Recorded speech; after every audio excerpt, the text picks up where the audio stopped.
The galaxy was dying, and Ambassador Keth-7 knew it. The crystal being stood before the great viewing screen on the emergency command station, watching another star system disappear into darkness. Where the Kepler colonies had thrived just days ago, now only empty space remained. No debris, no radiation signatures, nothing at all, as if billions of lives had simply been erased from existence. The Void Swarm had done this. They always left nothing behind. "Sir, we're receiving the final transmission from the luminal home systems," reported Commander Vex, his voice crackling through the translation device. The energy-based luminals had been one of the most advanced species in the galaxy. Their technology could manipulate matter at the quantum level. They had seemed unstoppable. The transmission played across the command center. Ambassador Keth-7 watched in horror as beings of pure light fought desperately against dark, writhing masses that seemed to absorb everything they touched. The luminal warriors fired their most powerful energy weapons, but the creatures simply grew larger, adapting to each attack within minutes. "They're learning from us," came the panicked voice of a luminal commander. "Every weapon we use, every tactic we try, they counter it faster than we can think. They're not just killing us, they're becoming us, and then they're becoming something worse." The transmission cut to static. Keth-7 felt his crystalline body dim with despair. The luminals had fallen in less than a week. Before them, the mighty Nexari Empire had lasted only days against the swarm. The technology-dependent Zephyrians had been consumed in hours. Every major civilization in the galaxy had the same story. The Void Swarm would appear at the edge of a system, a writhing mass of biomechanical nightmares that seemed to be part machine, part living creature, and part something else entirely. They would study their prey, learning and adapting to every defense, every weapon, every strategy. Then they would strike and nothing would remain. "How many systems have we lost?" Keth-7 asked, though he dreaded the answer. 43% of all inhabited worlds, Vex replied quietly. "The outer rim is completely gone. The middle territories are falling faster than we can evacuate them. At this rate, the core worlds have maybe 2 months before the swarm reaches them." Keth-7 turned away from the viewing screen. The emergency command station housed refugees from dozens of species, all the greatest minds and leaders who had managed to escape the swarm's advance. They had tried everything: quantum weapons, dimensional shields, time distortion fields, biological warfare, even attempts at communication. Nothing worked. "Have we heard anything from the Zenithari research teams?" he asked, grasping for hope. Commander Vex's tentacles drooped. "The research station at Zenithar Prime went dark 6 hours ago. They were working on a new type of energy weapon that could theoretically adapt faster than the swarm. We think they may have had a breakthrough, but..." He didn't need to finish. The swarm had found them first. Keth-7 walked to his private chambers, feeling older than his 700 years. As ambassador for the Galactic Confederation, he was supposed to find solutions to build bridges between species, to maintain peace and cooperation. But how could he build bridges when there would soon be no one left to connect? He sat at his desk and activated his personal data archive. Somewhere in the vast collection of galactic records, there had to be something they had missed, some species they hadn't contacted, some technology they hadn't tried, some strategy that might work. Hours passed as he searched through files. He reviewed every known civilization, every first contact report, every technological innovation. The results were always the same. Every species that could help was either already fighting and losing, or had been consumed entirely. Then he found something strange. Deep in the restricted files, marked with warnings and quarantine notices, was a system designation: Sol. The file was flagged with a classification he had never seen before: Extreme Hazard, Deathworld Survivors. Curious despite his despair, Keth-7 opened the file. The first entry made him pause. "Warning: this species has been classified as unsuitable for standard diplomatic contact. Approach with extreme caution. Recommend indefinite quarantine protocols." He read further. The species called themselves humans, and they came from a world that the survey teams had labeled as actively hostile to life. The planet's surface was covered in poisonous gas that other species couldn't breathe. It had extreme temperature variations, massive storms, deadly radiation from its star, natural disasters that could level entire continents. But somehow, impossibly, intelligent life had not just survived there but thrived. The survey reports were filled with disturbing observations. The humans were described as aggressive, unpredictable, and capable of surviving in conditions that would kill most galactic species within minutes. They seemed to actually enjoy dangerous situations. Their entertainment involved simulated combat, extreme physical challenges, and stories about overcoming impossible odds. Most disturbing of all, they had developed technology by fighting each other. While other species had advanced through cooperation and peaceful research, humans had created their greatest innovations during periods of warfare. They had somehow turned their violent nature into a tool for progress. The file contained a note from the original survey team leader. These beings are clearly intelligent and may possess advanced technology, but they are too dangerous for contact with civilized species. Their mindset is fundamentally incompatible with galactic peace. Recommend permanent isolation. Keth 7 read the report again, then a third time. A terrible, desperate idea began to form in his mind. What if their greatest weakness was actually their greatest strength?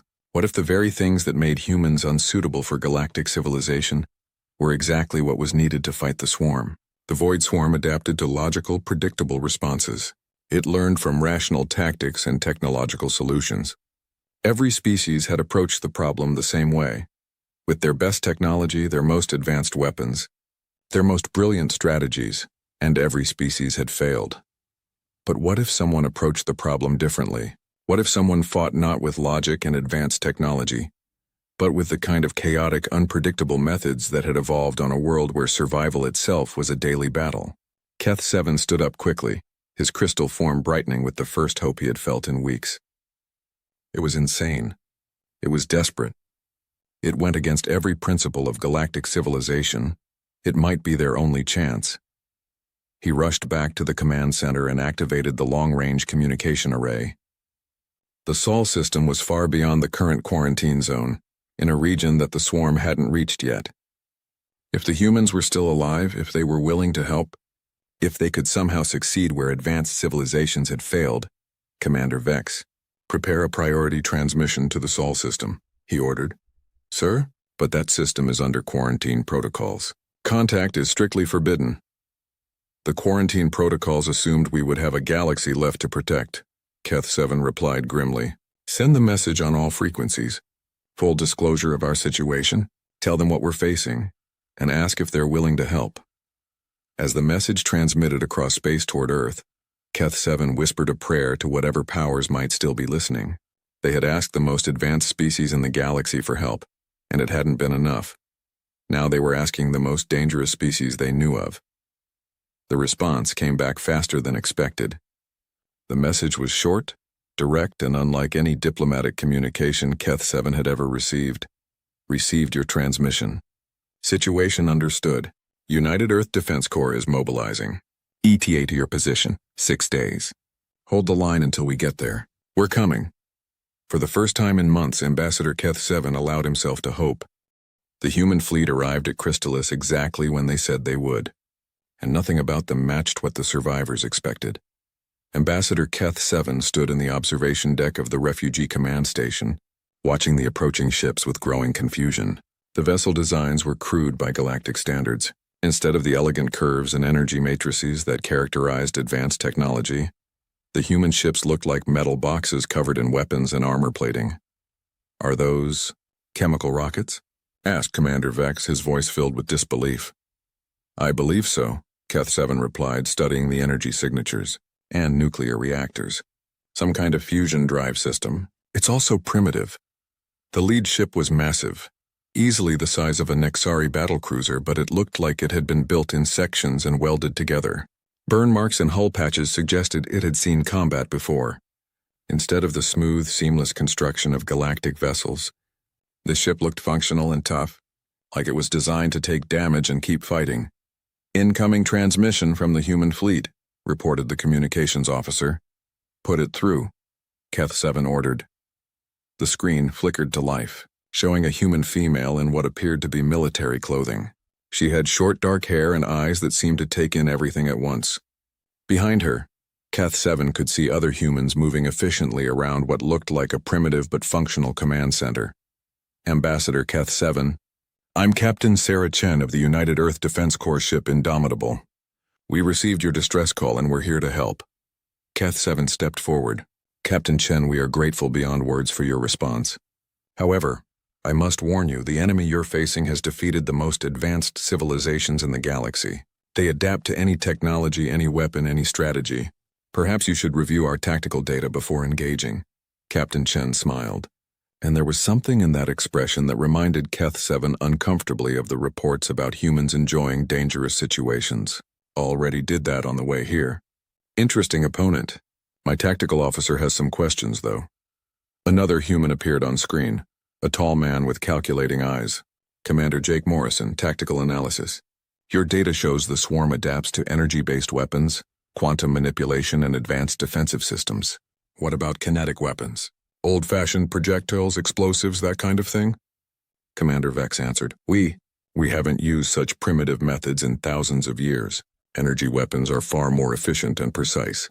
Efficient and precise, Morrison repeated thoughtfully.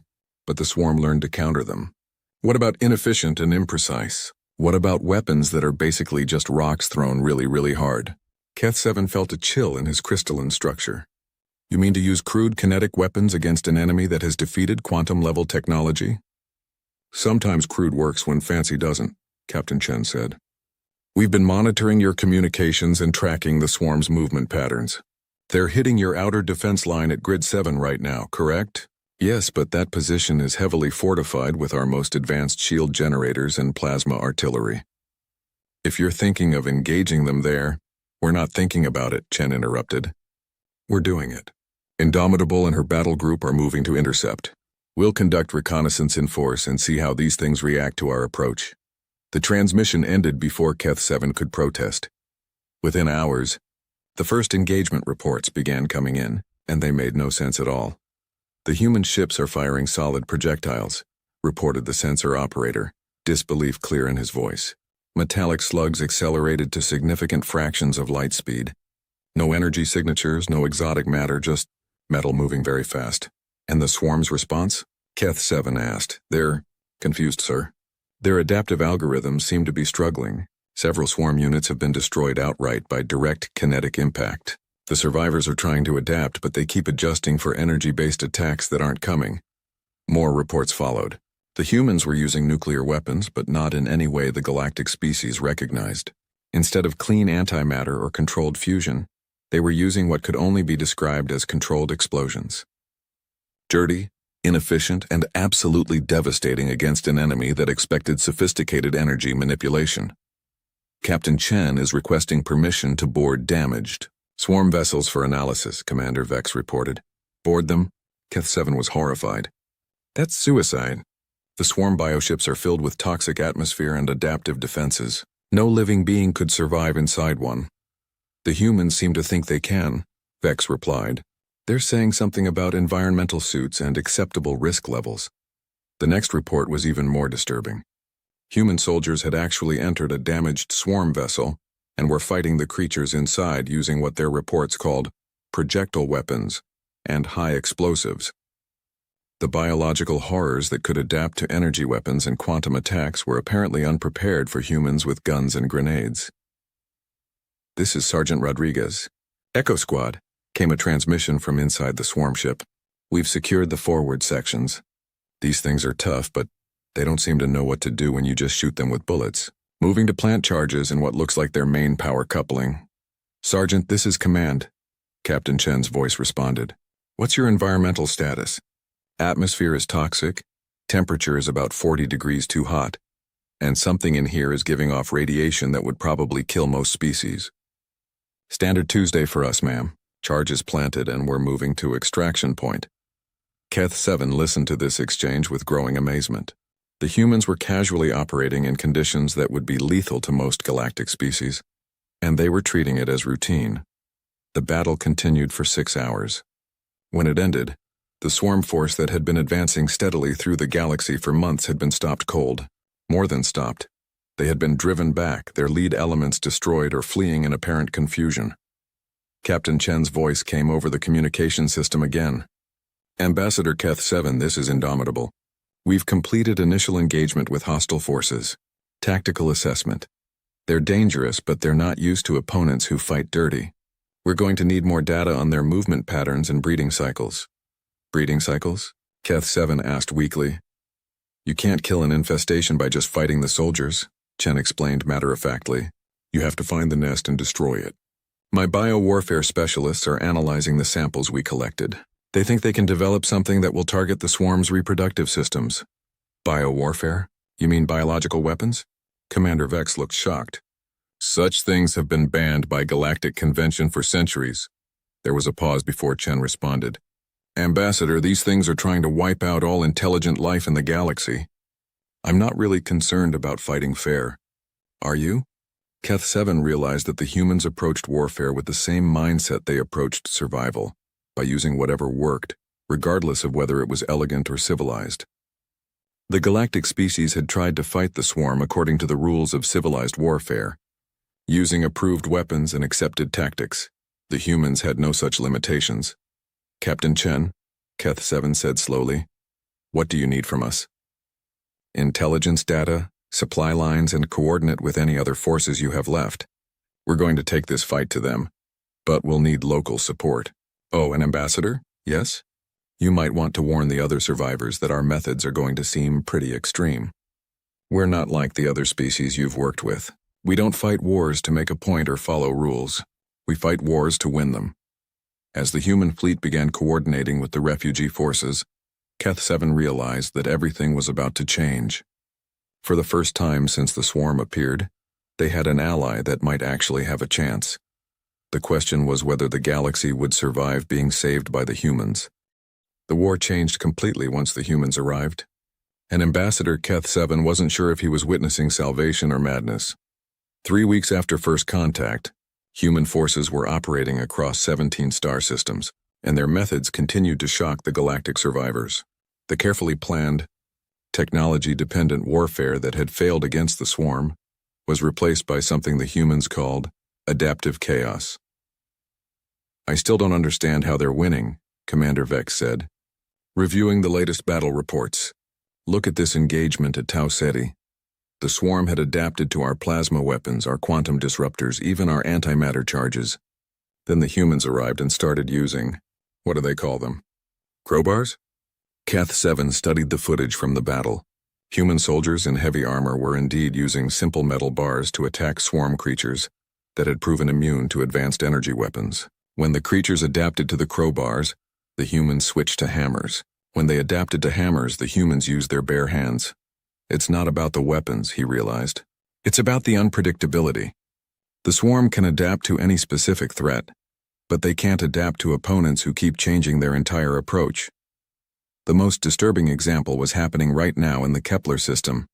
Marine Sergeant Marcus Rodriguez had volunteered to lead a boarding party into a swarm hive ship the size of a small moon. The mission briefing had been terrifyingly simple. Get inside, find the central coordination node, and destroy it. Rodriguez, this is command, came Captain Chen's voice over the communication system. What's your status? We're inside the hive, Captain, Rodriguez responded. The audio was filled with sounds of combat, explosions, weapon fire, and something that sounded like power tools. These things keep adapting to our rifles, so we've switched to shotguns. When they adapted to shotguns, we went to flamethrowers. Now we're using plasma cutters from the engineering kit. Plasma cutters? Commander Vex looked confused. Those are construction tools, not weapons. Everything's a weapon if you use it right, Rodriguez replied cheerfully. My demolitions expert just figured out how to make improvised explosives from their own biomass. These things might be smart, but they sure didn't expect us to turn their own guts into grenades. Keth-7 watched the tactical display as the human boarding party moved deeper into the hive ship. Where other species would have used precision strikes and careful planning, the humans seemed to be making up their strategy as they went along.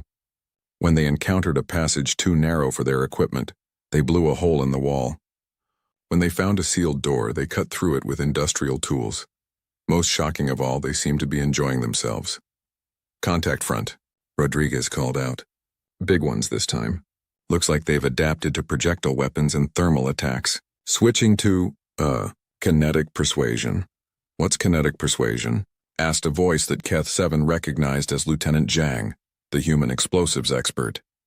Hitting them with really big hammers, Rodriguez explained. Thompson, break out the sledgehammers. Williams, you've got the crowbar.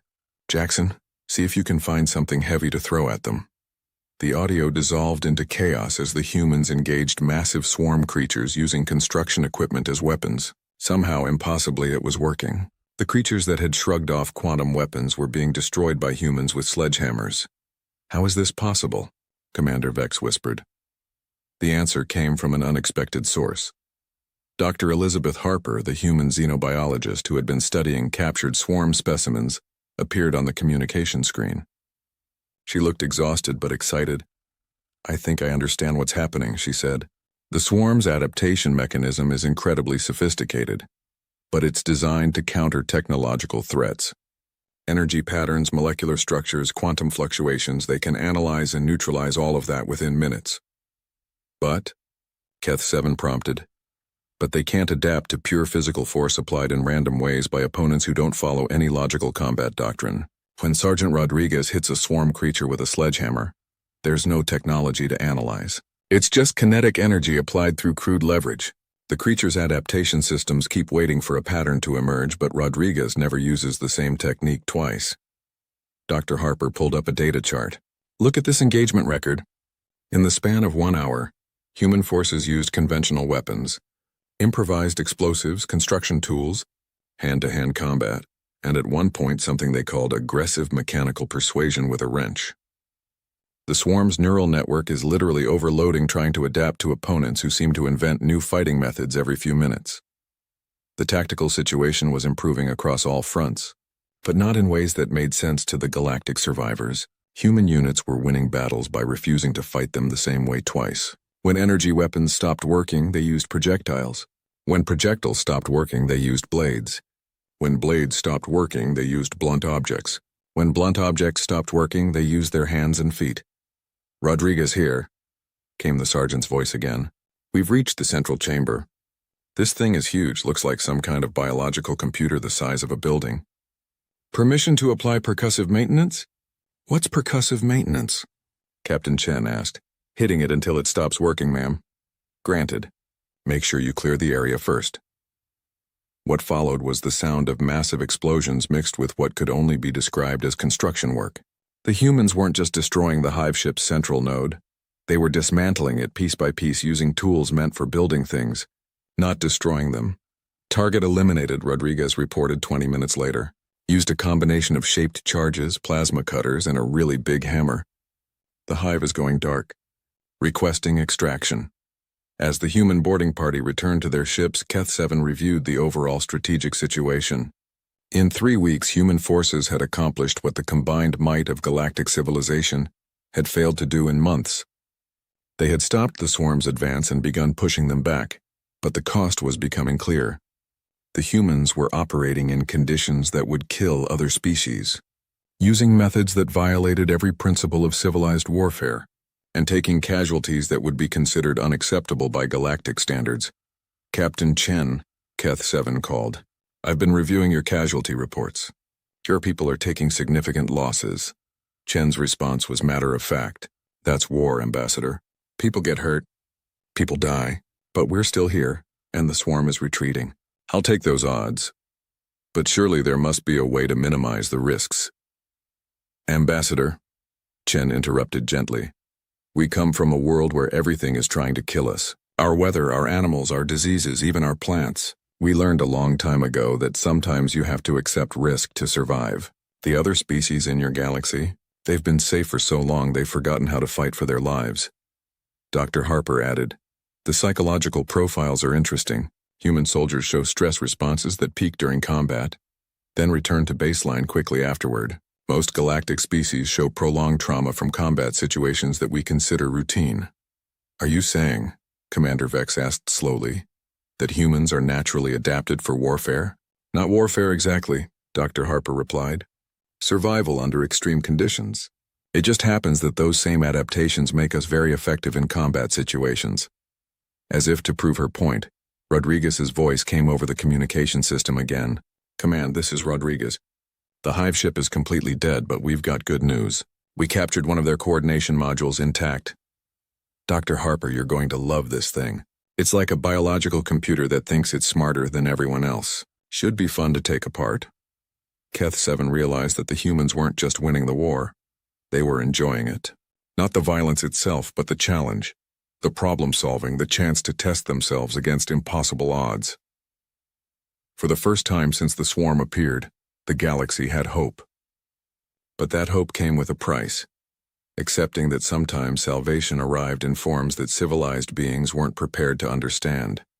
The humans were winning, but they were also changing everything about how galactic civilization thought about conflict, survival, and what it meant to fight for their lives. 2 months into the war, something unprecedented happened that surprised even the humans. The other species began to learn. Ambassador Keth-7 watched from the command center as mixed species units conducted joint operations against swarm positions. What he saw would have been impossible to imagine before the humans arrived. Nexari crystal warriors fighting alongside human marines, luminal energy beings coordinating with human pilots, and Vorthan engineers working with human demolitions experts. Keth Prime, this is Strike Team 7, came a transmission from the battle zone around Arcturus Station. The voice belonged to Zalthek, a Nexari warrior whose crystalline structure had been modified with human-designed armor plating. Go ahead, Strike Team 7, Keth-7 responded.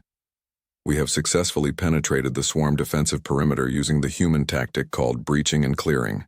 The human Staff Sergeant Vasquez has taught us something called covering fire and tactical advancement under pressure. We are preparing to assault the main hive structure. Staff Sergeant Elena Vasquez's voice joined the communication. Ambassador, these crystal folks are quick learners. Southek just figured out how to use his natural energy discharge as a suppressing weapon, while his squad moves to flanking positions. It's not pretty, but it's effective. Keth-7 had been following Vasquez's career with fascination and horror. The human sergeant had been assigned to train mixed species units in what the humans called ground combat tactics. Her methods were unorthodox by galactic standards, but they worked. The key, Vasquez had explained during one of her training sessions, is to stop thinking about fighting like it's a science. Start thinking about it like it's art. Ugly, practical art where the only thing that matters is going home alive. The transformation of the galactic survivors had been remarkable. Species that had relied on technological superiority for thousands of years were learning to fight with improvised weapons and crude tactics. More importantly, they were learning to think like humans. Vasquez here, came the sergeant's voice from another part of the battlefield. I've got a luminal unit that wants to try something crazy. They think they can overload their energy matrices to create what they're calling chaos resonance. It should disrupt swarm adaptation algorithms by producing random energy patterns. Is it safe? Asked the luminal commander, a being of pure energy named Brightstar Dancing. Probably not, Vasquez admitted cheerfully, but neither is letting the swarm eat the galaxy. Your choice, Brightstar? Then we will attempt this chaos resonance, the luminal replied. As you humans say, nothing ventured, nothing gained. The battle that followed demonstrated how much the galactic species had changed. The luminals created wild, unpredictable energy patterns that confused the swarm's adaptation systems. The Nexari used their crystal formations to create improvised fortifications and weapons. The Vorthans applied their engineering skills to building traps and defensive positions using salvaged materials. But the most significant change was psychological. The species that had once retreated, in the face of superior force, were now advancing into danger because they had learned what humans had always known. Sometimes the only way out is through. Target eliminated, reported Zalthek an hour later. The swarm hive has been destroyed using a combination of luminal energy discharge, Nexari crystal resonance, and human explosives. Sergeant Vasquez calls this a mixed bag approach. Good work, Strike Team 7, Keth-7 replied. Return to base for debrief and medical evaluation. What he heard next would have been unthinkable before the humans arrived. Medical evaluation unnecessary, Zalthek responded. Minor damage to crystal matrix but still combat effective. Requesting assignment to next target. It was a purely human response, shrugging off injuries that would have sidelined other species and asking for more combat. The crystalline warrior had learned more than human tactics.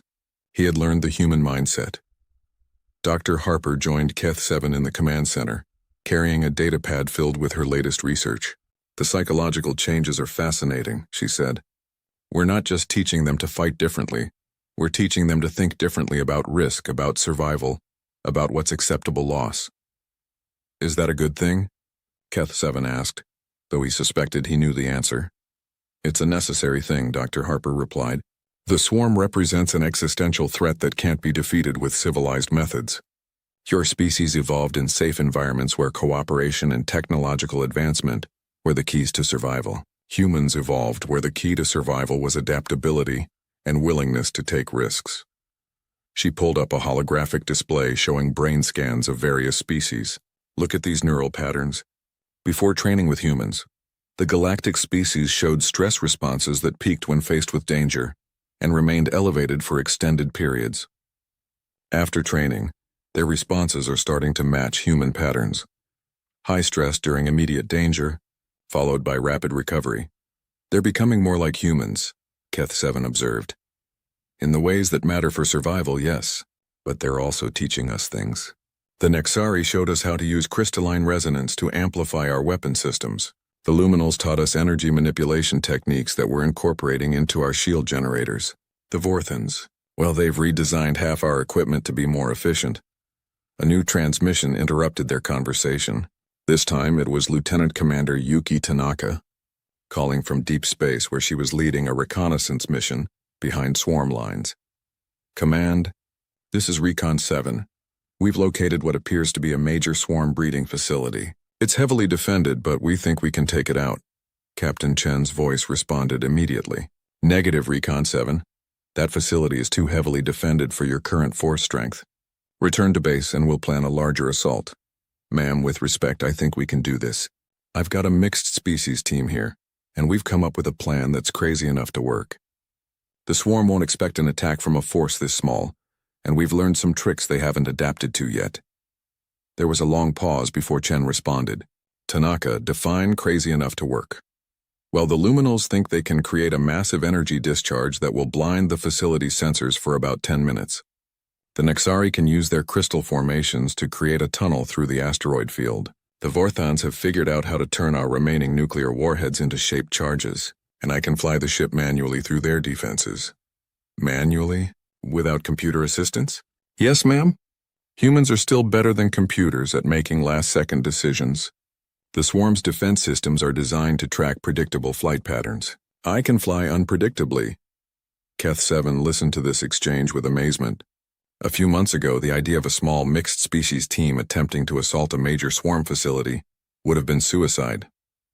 Now it sounded like a reasonable tactical option. You understand this is essentially a suicide mission? Chen asked. Ma'am, everything we do is essentially a suicide mission. That's what war means. But if we can take out that breeding facility, we'll save millions of lives. Seems like a fair trade. Dr. Harper leaned over to Keth-7. That's pure human thinking right there. Risk assessment based on potential benefits rather than potential costs. Captain Chen's response came after another long pause. Approved. But I want constant communication. And if things go bad, you abort immediately. We can't afford to lose experienced mixed-species teams. Roger that, Command. Recon 7 beginning approach. Over the next 6 hours, Keth-7 watched as Tanaka's small team accomplished something that should have been impossible. They infiltrated the heavily defended facility, planted their improvised explosives, and escaped while the entire complex collapsed behind them. The victory was significant. But what impressed Keth-7 most was how the different species had worked together. The Luminals had provided energy support. The Nexari had created defensive positions. The Vorthans had handled technical challenges. And the humans had provided leadership and tactical flexibility. Most importantly, all of them had been willing to risk their lives for the greater good. Strike Team 7 requesting new assignment, came Zaltek's voice again. We have identified another swarm position that appears vulnerable to combined species assault. Keth-7 realized that the war had changed all of them. The galactic species were no longer refugees waiting to be saved.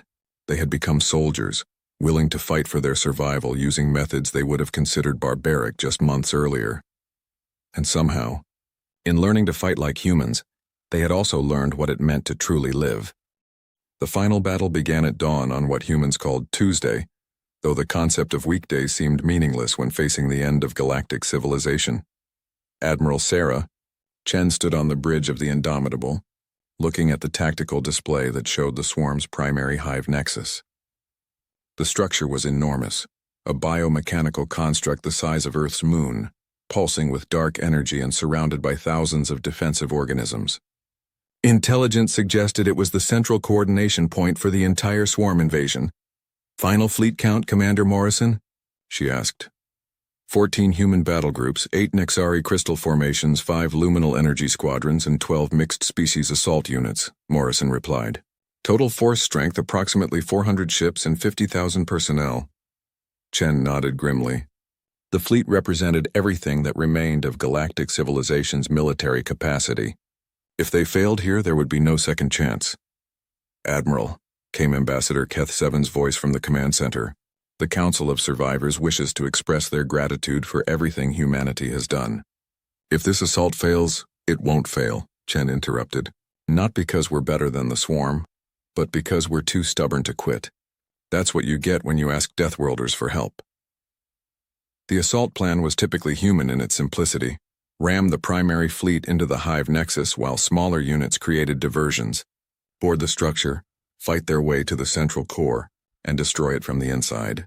No elegant technology, no sophisticated strategies, just controlled violence applied with maximum efficiency. All units. "This is Admiral Chen. Execute Operation Last Stand." The combined fleet moved forward, and for the first time in the war, the swarm seemed ready for them. The defensive organisms had adapted to human tactics over months of combat. Energy shields deflected kinetic weapons. Adaptive armor absorbed explosive damage. Biomechanical fighters countered human unpredictability with their own chaotic patterns. "They've learned," Morrison observed as the first wave of attacks met heavy resistance. "Good," Chen replied. "Makes this more interesting. All units implement Protocol Chaos." What followed was the most insane battle in galactic history. Human ships fired everything they had: kinetic weapons, nuclear missiles, experimental plasma cannons, and in one memorable case, a cargo container full of scrap metal accelerated to relativistic speeds. When conventional weapons failed, they used improvised ones. When improvised weapons failed, they used their ships as weapons. The luminals created massive energy discharges that overloaded swarm sensors. The Nexari formed crystalline formations that acted as both shields and weapons platforms. The mixed-species units used tactics that changed faster than the swarm could adapt. But it wasn't enough. The hive nexus was too well defended. Its adaptive systems too sophisticated. For every swarm unit they destroyed, 2 more appeared. For every tactic that worked, the swarm developed 3 counters. "Admiral, we're taking heavy losses," Morrison reported. "Casualty rates approaching 60%. Chen watched as ships disappeared from the tactical display, each one representing hundreds of lives lost. The math was simple. They were losing this battle and they were running out of time. "Signal the fleet," she ordered. "Implement Operation Desperation." "Ma'am, that's not a real operation. It is now. All units abandon conventional tactics. Use whatever works. If you run out of ammunition, ram them. If your ship is disabled, evacuate to other vessels and keep fighting. We're not leaving until that thing is dead." The battle transformed into something that defied military logic. Ships with no weapons left used their engines as clubs. Crews from destroyed vessels transferred to other ships and kept fighting. Human Marines used boarding pods to assault swarm organisms, fighting them from the inside with whatever weapons they could find. Sergeant Rodriguez, whose boarding parties had become legendary throughout the fleet, led an assault on one of the Nexus's primary defensive nodes. "This is Echo Squad. We're inside the target. These things have adapted to our weapons, our explosives, and our tactics. Switching to Plan Z." "What's Plan Z?" asked his commanding officer. "Hit them with wrenches until they stop moving," Rodriguez replied matter-of-factly. "Williams, break out the toolbox. We're going old school." While the fleet fought desperately outside, Admiral Chen made a decision that would have horrified the galactic survivors if they had understood what she was planning. "Morrison, plot a collision course with the hive nexus. Full ramming speed. Admiral, the Indomitable can't survive that kind of impact." "I know. Signal the fleet to continue the assault without us. We're going to punch a hole in their defenses big enough for the boarding parties to get through." As the massive battleship accelerated toward the Hive Nexus, Chen opened a communication channel to the entire fleet. All units, this is Admiral Chen. The Indomitable is making a final approach to create a breach in the enemy's primary structure. Continue the mission. Make it count. The ship's impact was visible across the star system. The Indomitable, moving at significant relativistic speed, punched through the Hive's outer defenses like a bullet through paper. The explosion that followed opened a massive crater in the biomechanical structure. Breach confirmed, came Rodriguez's voice from inside the Hive. Admiral Chen's ship opened up the whole front face. We've got a clear path to the central core. What followed was the largest boarding action in history as thousands of soldiers from dozens of species fought their way through the Hive's internal passages. They used every weapon they had, every tactic they had learned, and when those failed, they used their bare hands. The core chamber was a cathedral-sized space filled with biomechanical processing nodes that pulsed with alien intelligence. At its center was something that defied description, part machine, part organism, part something else entirely. It was the swarm's central mind, the thing that had coordinated the destruction of entire civilizations. Well, said Rodriguez, looking at the massive structure, that's definitely above my pay grade. But I've got explosives and it's got vital-looking parts. Seems like a solvable problem. As the assault teams placed their charges, the central mind spoke, not in words but in thoughts that somehow reached every soldier in the chamber. You do not understand what you are destroying. I was created to prune galactic civilization when it became stagnant, to ensure that intelligence did not grow weak through comfort and safety. I have served this purpose for millions of years. Staff Sergeant Vasquez, who had survived the crash of the Indomitable and fought her way to the core chamber, responded while arming her charges. Yeah, well, we're from a planet where everything tries to kill us on a daily basis. We don't get weak through comfort because we don't get comfort. Consider this a resignation letter. Your species is an anomaly, the mind continued. You evolved strength through adversity, adaptation through conflict. You are what the other species should have become. Maybe, Rodriguez said, setting the final charges, but they didn't have to become anything. They just had to survive long enough for us to show up. The explosions that followed weren't elegant or sophisticated. They were human explosives, crude and effective, designed to destroy rather than disable. As the core chamber collapsed and the hive mind died, its final transmission was something like surprise. It had never encountered a species that viewed existential threats as Tuesday morning problems. 6 months later, Ambassador Keth 7 stood in the new headquarters of the Galactic Alliance on Earth. The name change from Confederation to Alliance reflected more than just politics. It represented a fundamental shift in how the galaxy approached the concept of survival. The integration process is proceeding better than expected, he reported to the Alliance Council. The Nexari have established 3 new colonies using human defensive protocols. The Luminals are teaching energy manipulation to human engineers. The Vorthans are collaborating on ship designs that combine human durability with galactic efficiency. But the most significant change was harder to quantify. The species that had once relied entirely on technology and cooperation had learned something else, the willingness to fight for their existence. They had learned to be dangerous when necessary, to take risks when required, and to never give up when survival was at stake. Captain Chen, now Admiral Chen, had survived the crash of the Indomitable and now commanded the Alliance military. Her philosophy had become the unofficial motto of the new galactic order. Sometimes the only way to save civilization is to be willing to lose it. Dr. Harper had established the Institute for Survival Studies, where researchers from dozens of species studied what she called adaptive resilience, the ability to thrive under adverse conditions rather than simply endure them. And throughout the galaxy, on worlds that had been devastated by the swarm, mixed species colonies were rebuilding using principles that combined the best of galactic